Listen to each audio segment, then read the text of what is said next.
नमस्कार, मैं अशोक कुमार पांडे। आज संडे स्पेशल शो में हमारे साथ हैं हर संडे की तरह राजू परुलेकर साहब।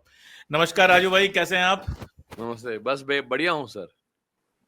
तो रंजीत कासले का बयान आने के बाद, वो जो वायरल वीडियो चल रहा है इस समय, उसके आने के बाद अब महाराष्ट्र की राजनीति में कुछ हुआ है कि नहीं हुआ है मैं नहीं जानता, वो तो राजू भाई बताएंगे। लेकिन एकदम से एक आप ये कह सकते हैं कि मधुमक्खी का जो छत्ता होता है ना, ऐसा लगता है उस पर किसी ने हाथ रख दिया है। और सारा ईवीएम को लेके, ईवीएम टैंपरिंग को लेके जितनी बातें होती थी, वो बातें बहुत क्रूड तरीके से सामने आ गई हैं। वो बयान इतना इंपॉर्टेंट था कि उस पर हमारे जो चुनाव आयुक्त हैं उन्होंने भी बयान दिया, मतलब चुनाव आयोग ने बयान दिया और कहा उसकी जांच कराएंगे। लेकिन जांच किससे कराएंगे? जांच जो सीईओ उनके हैं वो करेंगे और लोकल अधिकारी करेंगे, तो सारा आरोप तो उन्हीं के ऊपर है, वही जांच करेंगे। तो फिर क्या निकल के आएगा ये सब हम पहले से ही जानते हैं। पिछले 8-10 साल से ऐसी जांचें और ऐसी इसकी रिपोर्टें देख रहे हैं।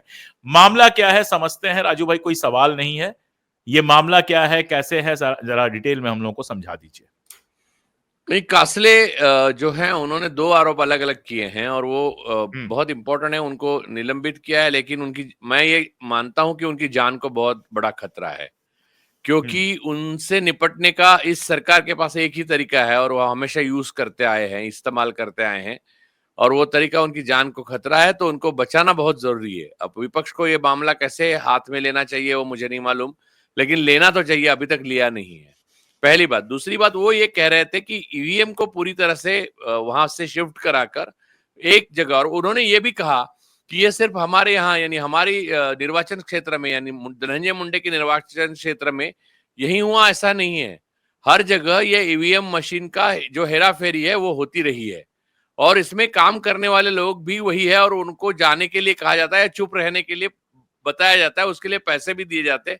सारी बातें उन्होंने पोल खोल के रख दी। इतना ही नहीं कि धनंजय मुंडे जो है यहाँ के मंत्री हुआ करते थे, उन्होंने रिजाइन कर दिया। उनका जो राइट हैंड मैन था, यानी उनका जो शार्प शूटर जैसा कहा जा सकता है, उनका सांबा, तो वो उसको अभी जेल में रखा है। लेकिन उसकी और उनकी दोस्ती के बारे में बहुत कहा जाता था, लेकिन कासले ने उसको भी तार-तार कर दिया। उसने कहा कि उसका एनकाउंटर करने के लिए मुझे 10 लाख रुपए दिए गए, और उन्होंने दिखाया, उसका सबूत भी दिखाया, और ये कहा कि ये सारा मामला ईवीएम से जुड़ा हुआ है और ईवीएम में जो गड़बड़ी की जाती है, चेंज किए जाते हैं, जो हमने पहले से शंका जताई थी। देखिए अशोक सर, हमने और आपने ये बोला था 99% बैटरी वाला, ये अलग-अलग कैसे आता है, ये सब, ये सारी चेंजेस जो करते हैं, वो बोले। और उसने बोला कि ये बोलते वक्त उसने डंके की चोट पे ये बोला कि ये सिर्फ इस चुनाव क्षेत्र की बात नहीं है, पूरी सरकार गैर कानूनी है और वो कोई चुन के नहीं आई है। इन्होंने ईवीएम और बाकी चीजों में फेरफार करके और लोगों को धमका के सारा सरकार आई है। ये सारे नंबर्स जो है वो झूठ है। और उनको एक्चुअली अभी एक उनका एक प्राइवेट वीडियो आया है, प्राइवेट चैनल पे, यूट्यूब चैनल पे। उसमें उन्होंने कहा कि अब सारे न्यूज चैनल्स को कहा गया है दिल्ली से कि कासले के पास मत जाओ, उसको कुछ सवाल मत पूछो, उसका इंटरव्यू मत करो। तो वो बोले कि मेरे यहाँ तक कि मेरे फोन पे भी, मेरा फोन चलता ही नहीं है, सारे कार्ड्स चलते ही नहीं है। मैं बंबई से बाहर जाता हूँ तो वो ऑन हो जाते हैं। तो ये क्या मामला है, वो उन्होंने ये भी, इसकी भी तहकीकात करने के लिए आह्वान किया है। लेकिन मुझे नहीं लगता ये निष्पक्ष, जहां जज लोया को आज तक न्याय नहीं मिला, तो कासले किस खेत की मूली है। तो मुझे ये लगता है कि विपक्ष इतना ठंडा बैठा है सर। हम पहले दिन से बोल रहे हैं कि चुराई हुई इलेक्शन है, आपको हमने वोट दिए थे, आप ट्रस्टी हैं। लोग, विपक्ष ने सुना नहीं, आज तक नहीं सर। कांग्रेस, शिवसेना, उद्धव ठाकरे और राष्ट्रवादी का तो आप पकड़िए मत, वो अदानी पार्टी है दोनों मिलके। तो ये 2 पार्टियां जो है मेन, उद्धव ठाकरे, शिवसेना और कांग्रेस, इनकी नैतिक जिम्मेदारी है कि हमारी वोट जहां गए, जहां जाना चाहिए थे वो क्यों नहीं गए, और जहां जाना चाहिए थे वहां जाएं, और ये सरकार को बर्खास्त किया जाए। ये सब कराना उनका काम है या लोगों का काम है? तो ये महाराष्ट्र में बड़ा एक सवाल उठाया। और ये चुनाव आयोग, अगर अब आपको मैं एक बात बताता हूँ, महाराष्ट्र में एक बात उठी है लोगों में कि चुनाव आयोग अभी वो उसका इंक्वायरी क्या करेगा, क्योंकि चुनाव आयोग ने ही ये सब कराया है। वही ये तो बात वो मैंने वाली कही। बात होगी सर, गोगोई साहब थे ना हमारे चीफ हम्म। जस्टिस। हम्म। उनके यौन शोषण का मामला, उनका सामने सुनवाई होगी और उन्होंने खुद को बरी कर दिया। ये वाला मामला है। चुनाव आयोग कौन है? अब मुझे तो लगता है कि हिंदुस्तान में ऐसी कोई एजेंसी नहीं है जो मोदी और शाह के डंडे के पीछे छिपी नहीं हुई है। तो इनसे कुछ ना होगा सर। इसके लिए बहुत बड़े लेवल पे अब हमें आवाज उठानी पड़ेगी और वो विपक्ष को उठानी पड़ेगी। तो मुझे लगता है कि अच्छा, राहुल इसमें जो गांधी जी दूसरा को वाला यहाँ मामला है जिसकी जिसकी आपने बात की, कराडे वाला जो मामला जो आप बता रहे थे कि सांभा जो आपने शब्द वाल्मीकि उपयोग करार, किया, शोले का, हाँ, तो ये वही बंदा है ना जिसके ऊपर एक हत्या का आरोप है वहां पर बीड के अंदर, जो हत्या का आरोप है जिस पर हमने डिटेल में बात की थी। संतोष देशमुख की हत्या का जो सरपंच था, बीजेपी हाँ, का सरपंच था, हाँ, उसकी हत्या का हाँ, हाँ। इस पर आरोप है। और सिर्फ वही नहीं, लेकिन उसके कई हत्याओं का उसके ऊपर आरोप है। और ये भी नहीं कि सिर्फ हत्याओं का आरोप है, उसके ऊपर कई जगह से ये लोग पैसे भी यानी हफ्ता लेते हैं, हफ्ता वसूली करते हैं, रंगदारी के मामले हैं, रेप्स के मामले हैं, बहुत सारे मामले हैं। और इसका सबसे बड़ा जुर्म तो यह है कि ये गैंग चलाता है और इसके गैंग में हर आदमी वाल्मीकि कराड़ के बराबरी का है। और ये एक ऐसा पहले इसको कलर दिया गया था सरकार की तरफ से कि एक जाति के संदर्भ में है, यानी ये वंजारी कम्युनिटी जो कहते हैं, यानी बंजारा नहीं कहेंगे, वंजारी ही कहते हैं मराठी में। तो वो कम्युनिटी और मराठाओं में की ये लड़ाई, लेकिन ऐसा बिल्कुल नहीं है। इन्होंने जिनका शोषण किया उसमें वंजारी ज्यादा है। तो और सबसे बड़ी बात इसमें, सबसे रहस्यमयी बात कासले ने जो ये कही कि वाल्मीकि कराड़ धनंजय मुंडे का जैसे कहा जाता है कि एक मुंह बोला भाई है, और उसका सारा जो डिफैक्टो पालक मंत्री पिछली दफा रहा था वो कराड़ ही रहा था। लेकिन उस यानी बीच में एक वीडियो आई थी एक अनजान व्यक्ति की, उसने कहा था कि वाल्मीकि कराड़ की जान को खतरा है और जो भी लोग उन्होंने मुंडे मुंडे फैमिली का साथ दिया है उनका बाद में रहस्यमयी रूप से मृत्यु हुई। तो वाल्मीकि कराड़ का अब टाइम आ गया है। तो वो अरेस्ट होने से पहले उसने एक वीडियो डाली थी एक आदमी ने। तो हम लोगों को पता नहीं चला कि वो एग्जैक्ट क्या कहना चाहता है। लेकिन अब ये कासले ने गुत्थी सुलझा दी कि उसने कहा कि 10 लाख रुपए उसको दिए गए कि पुलिस एनकाउंटर में वाल्मीकि कराड़ को मारा दिया जाए।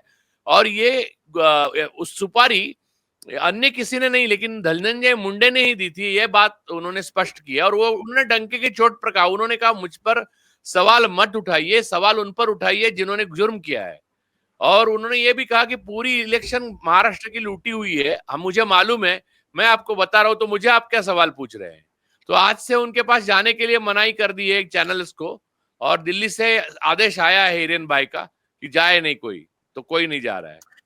लेकिन जो बात आप कर रहे थे, एक तो हम अपने मराठी में जब कहा कि मराठी में कहा जाता है, तो मराठी हिंदी विवाद जो शुरू करने की कोशिश की गई है, जो शुरू कभी था नहीं, मराठी हिंदी का ऐसा कोई विवाद नहीं था।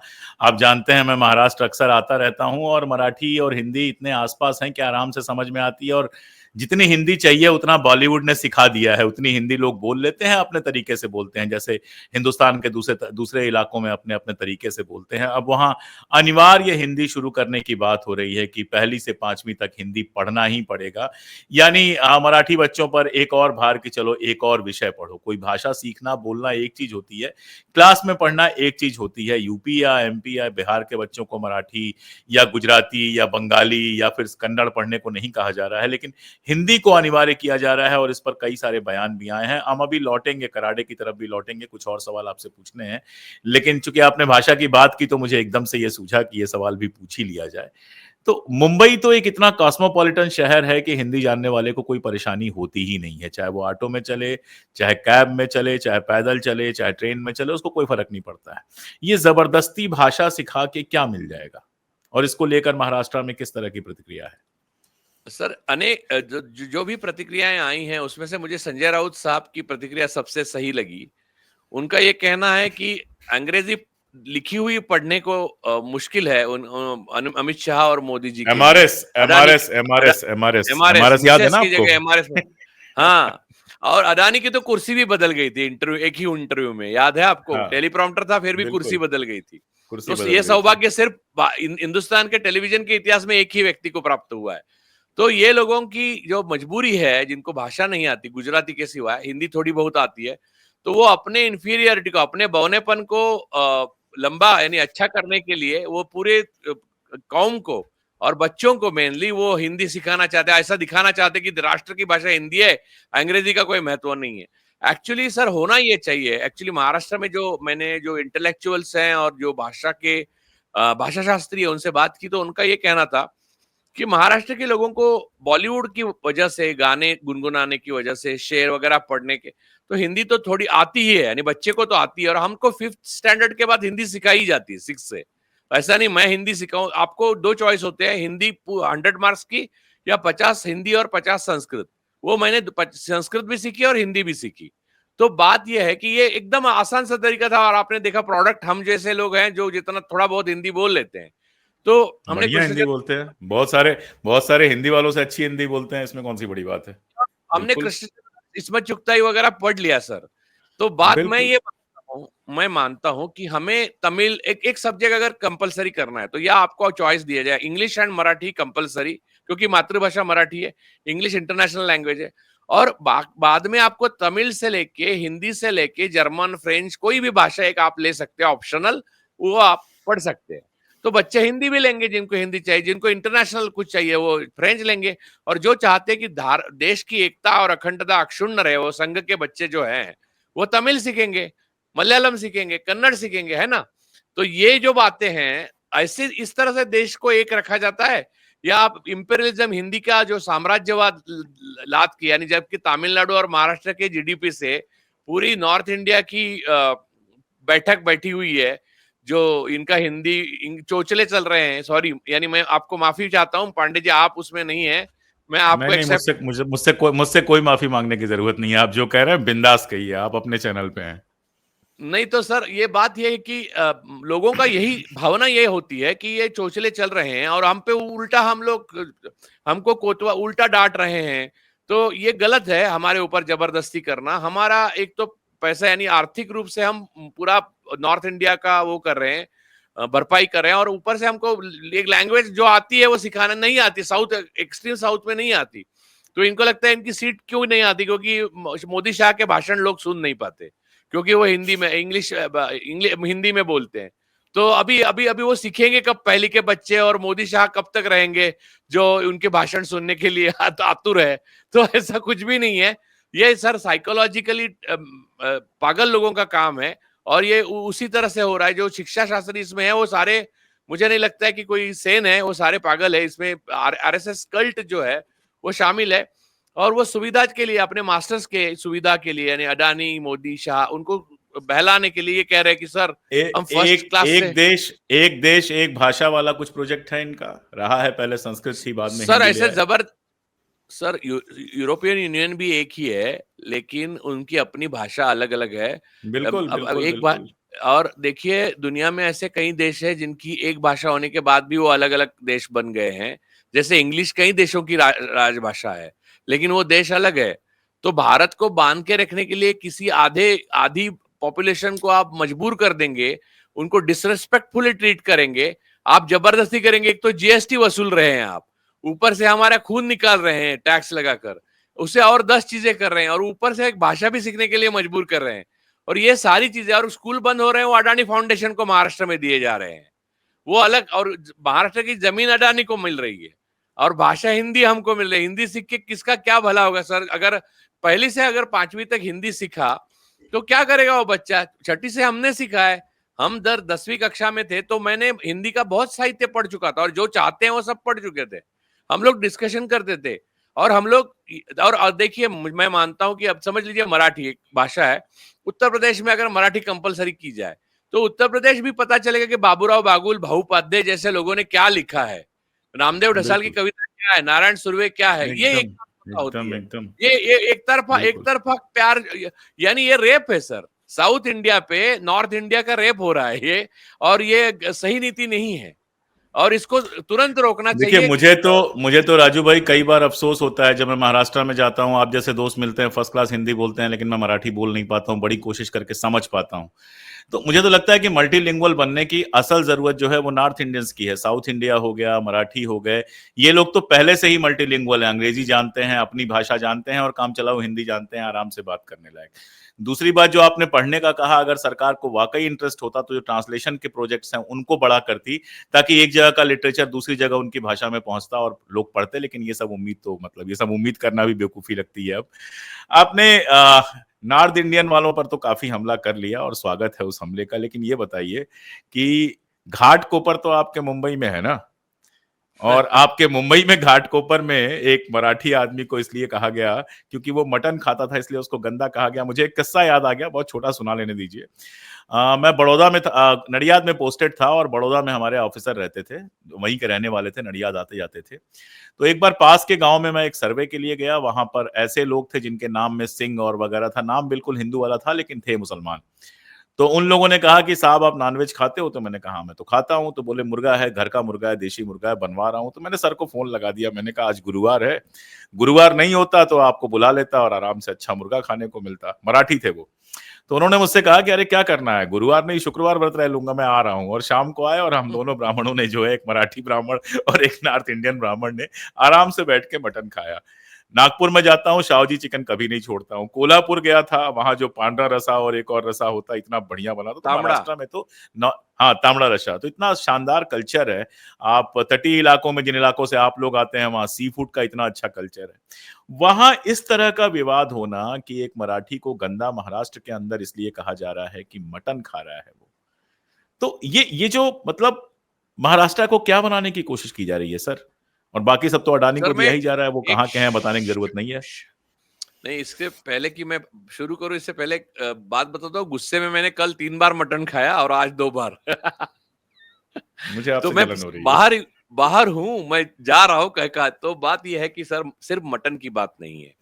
ये प्रॉब्लम क्या हो गया है कि महाराष्ट्र में जो गुजराती भाई रहते हैं, वो और महाराष्ट्र के लोग, इनमें कभी कोई मतभेद रहे हैं लेकिन मनभेद नहीं कभी नहीं नहीं रहा। हुआ।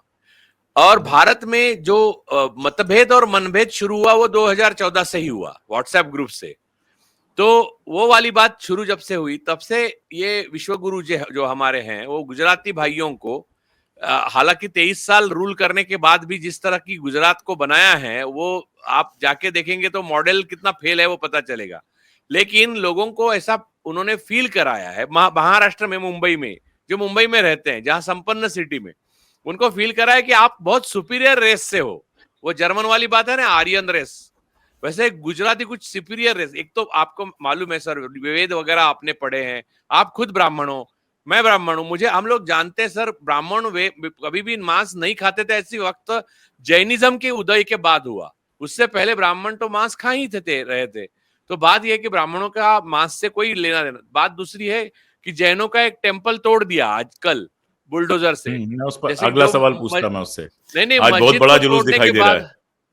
हाँ, मस्जिद को तोड़ने के बाद जिनको हर्षोल्लास हुआ था, वो जैन कम्युनिटी में आज उनका मंदिर तोड़ने के बाद उनको कैसे, देखिए आपके घर तक वो आग पहुंचेगी, ऐसा कहा था राहत इंदौरी साहब ने।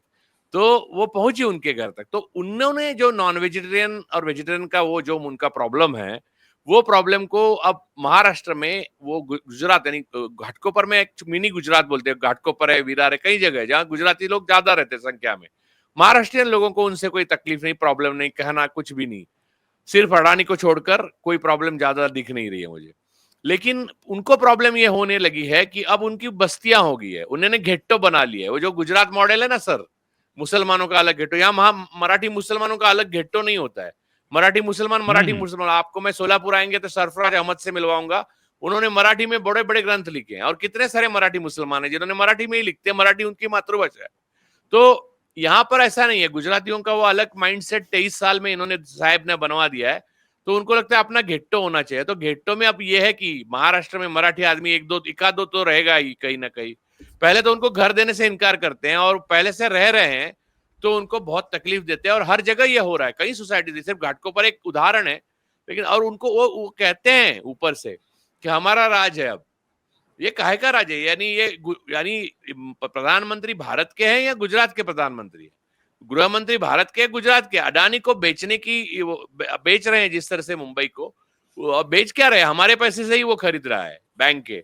तो वो जो हो रहा है उससे गुजराती कम्युनिटी को भ्रमित कर दिया है इन लोगों ने प्रोपागंडा से कि आप बादशाह हो आप मुंबई के।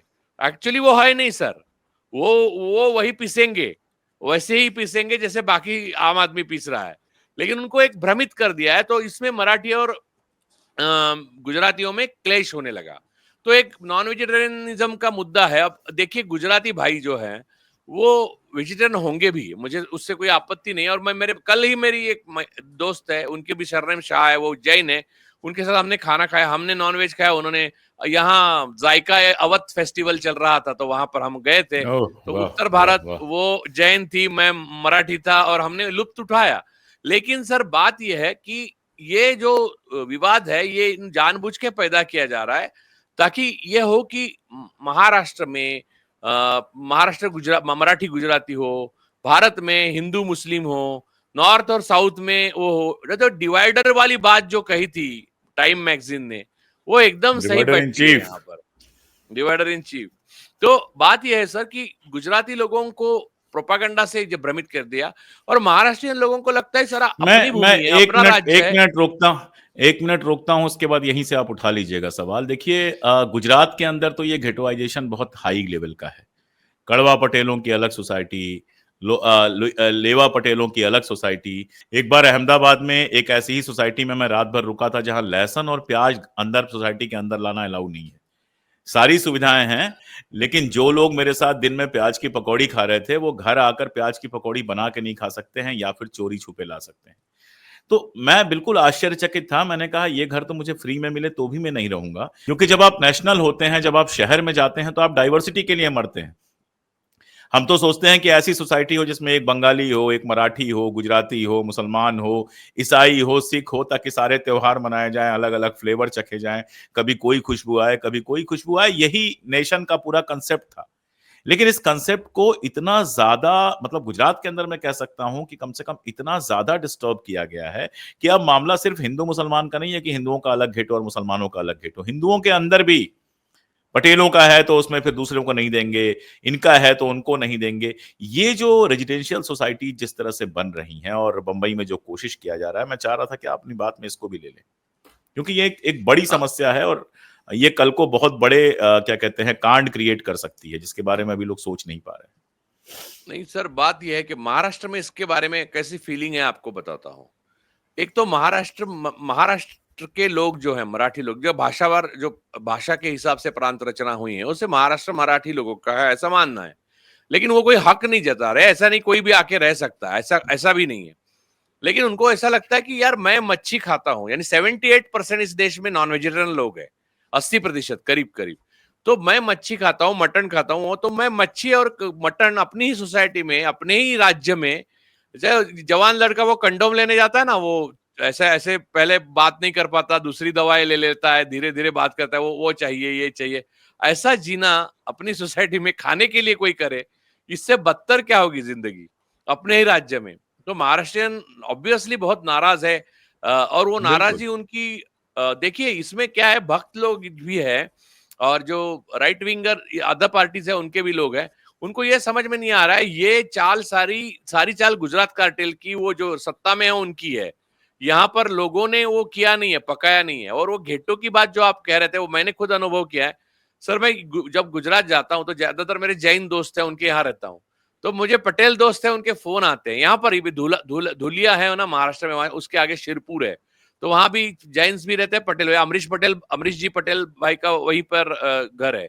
तो वो लोग पटेल लोग मुझे फोन करके बोलते हैं, अरे राजू भाई मटन वटन खाना हो तो वो जैन वन मीठा खिला के तुमको पूरा तरह से मोटा कर देंगे। तो यहाँ एक एक पहलू और भी है, महाराष्ट्र में बच्चों को, जो गरीब बच्चे हैं उनको मिड डे मील का जो बात थी, उसमें अंडा दिया जाता था, वही एक सोर्स था जो प्रोटीन का सोर्स, बाकी सारा बिल्कुल। कार्बोहाइड्रेट। तो इनके गुजरात कार्टेल की दबाव की वजह से वो अंडा भी बाहर कर दिया फडणवीस सरकार ने। तो अब बच्चों को प्रोटीन का सोर्स ही नहीं, यानी बच्चे पूरी तरह से दुर्बल हो जाएंगे। तो ये सारी चीजें जो सर है, वो बहुत कॉम्प्लिकेटेड इश्यूज को, यानी हेल्थ से लेके, आपकी लैंग्वेज से लेके, आपके राज्य से लेके, तो ये देश को अखंड नहीं बना रहे, ये देश को खंड खंड करेंगे। याद रखिए आप मेरी बात की, ये देश को तोड़ रहे हैं।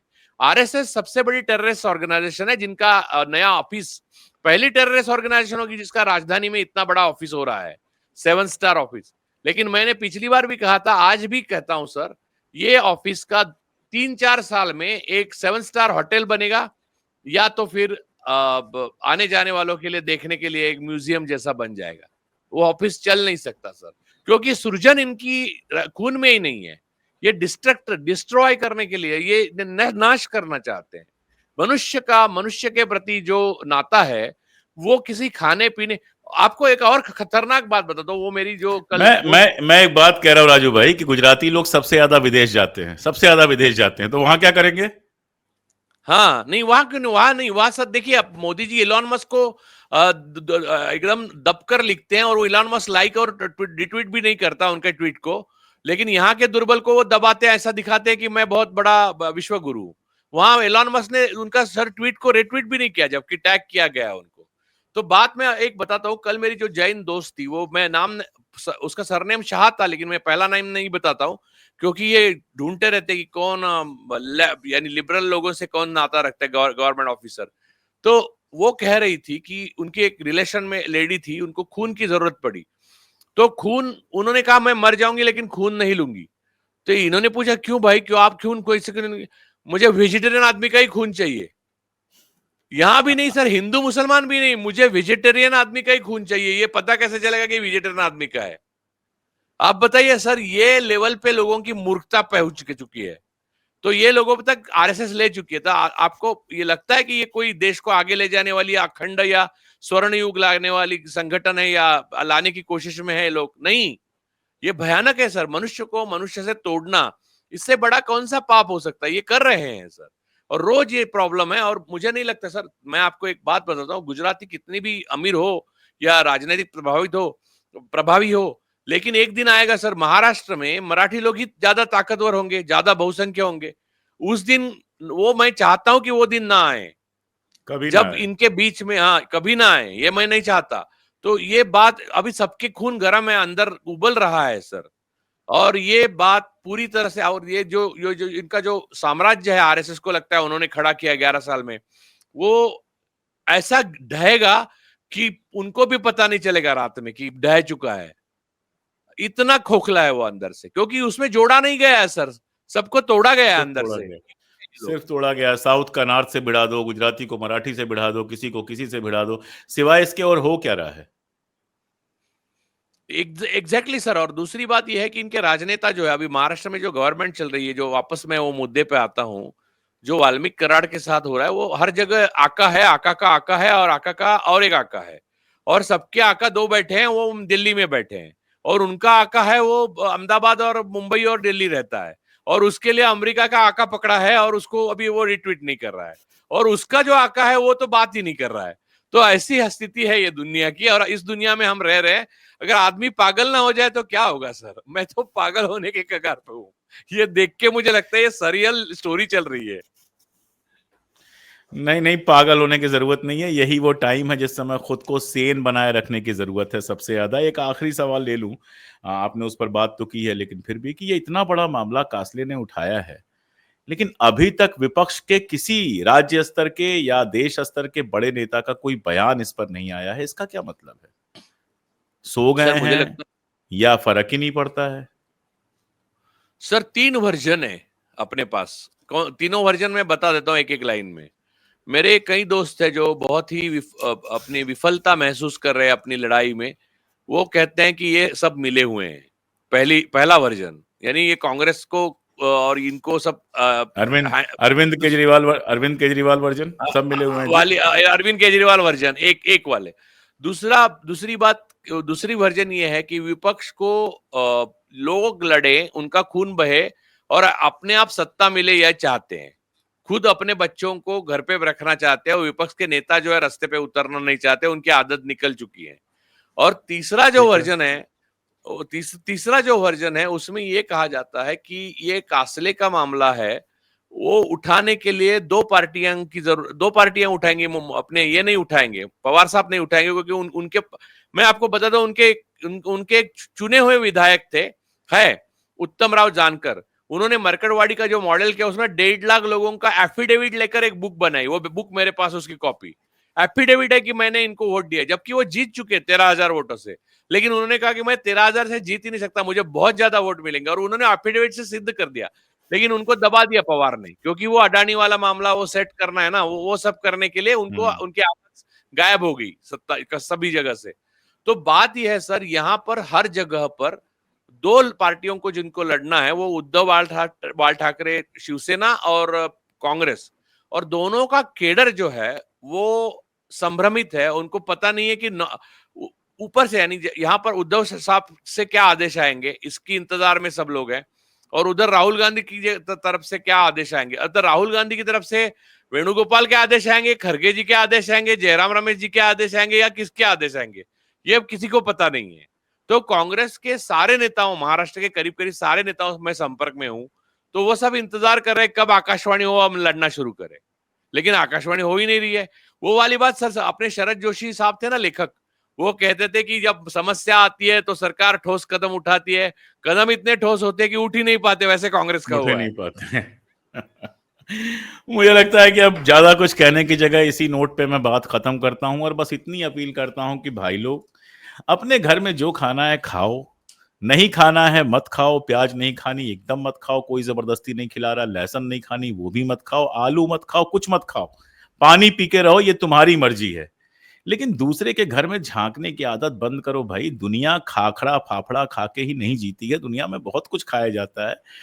जो खाता है उसको खाने दीजिए। और अगर ये सब तमाशा आप करेंगे, आज महाराष्ट्र में कर रहे हैं, कल कहीं और करेंगे, तो दरअसल आप अपने लिए मुश्किल बढ़ा रहे हैं। अभी समझ में नहीं आ रही है बात, लेकिन अपने लिए बहुत मुश्किल बढ़ा रहे हैं। थोड़ा सा सोच सकिए तो सोचिए। और बाकी राज हमेशा राजा का होता है। आपको गलतफहमी कितनी भी हो जाए, लेकिन कुछ कल को कुछ होगा तो आपको भी उसी पुलिस के पास, उन्हीं लोगों के पास जाना पड़ेगा। और सबसे ज्यादा काम पड़ोसी ही आएंगे। मोदी जी, अदानी जी आपको भी वैसे ही अपने कमरे में नहीं घुसने देंगे जैसे मुझे या राजू को नहीं घुसने देंगे। इस चीज को याद रखिए। खैर, आज के लिए इतना ही। राजू भाई बहुत बहुत शुक्रिया। आप पुणे में हैं, धन्यवाद एंजॉय सर। कीजिए। और मैं महाराष्ट्र आने का इंतजार कर रहा हूँ, खासतौर पे नागपुर आने का इंतजार कर रहा हूँ। आप समझ रहे हैं कि वजह उसकी क्या है। Sahu calling. Yes yes. Thank you, thank you. आइए सर। नमस्कार, नमस्कार। नमस्कार।